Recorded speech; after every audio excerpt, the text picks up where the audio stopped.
Let's start the XAMPP server. Click the Start button for both the Apache and MySQL options. Then,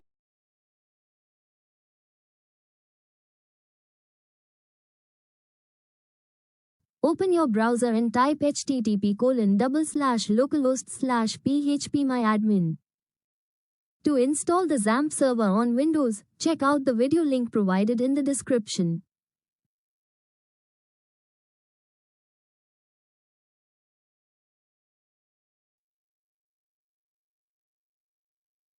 Click on this new option and add name for admin panel database.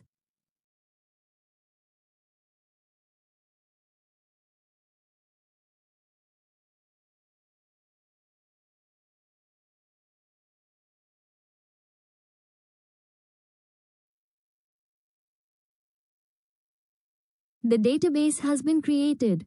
Instead of adding tables using this phpMyAdmin UI, I prefer to create them using SQL queries.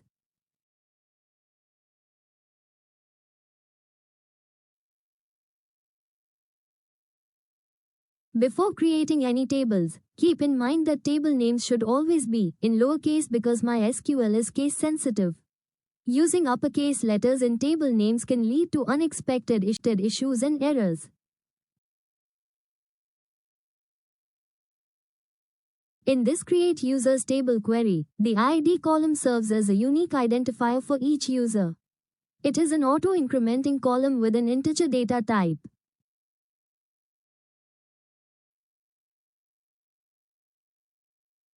The username column is a unique username for the user. It is required, uses a string data type, and has a maximum length of 50 characters. The email column is also a unique email ID for the user. It is required, uses a string data type, and has a maximum length of 100 characters.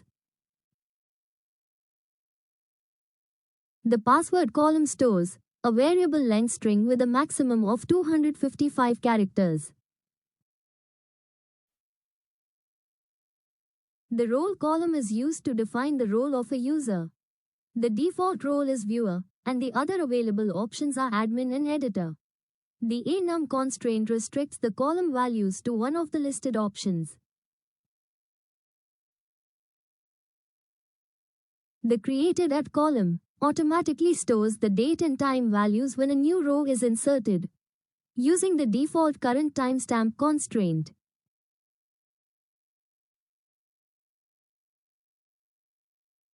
The updated at column initially sets the current date and time when a new row is inserted, and updates the timestamp to the current date and time whenever the row is updated.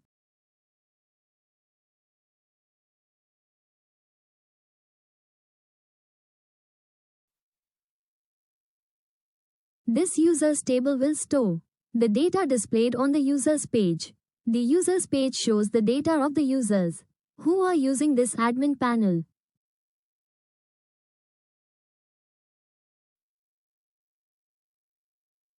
Using this settings table query, we will create a settings table with an ID column that serves as a unique identifier and a use ID column to associate each setting with the specific admin panel user. The dark mode and email notifications columns will manage these settings for each admin panel user individually based on their respective Boolean values.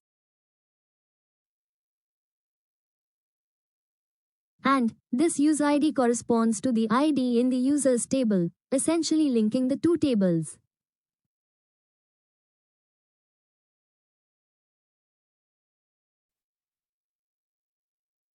Let's make a pages table, so we can easily turn pages on or off without changing the front-end code. Plus, we can set up role-based access control to decide who can see and use which pages.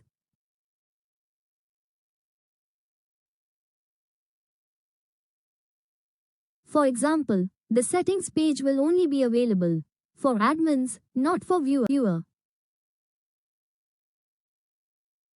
Here, this is active constraint will decide whether page is enabled or disabled. I hope you all are aware that we are creating this database to transform this static admin panel into a dynamic one.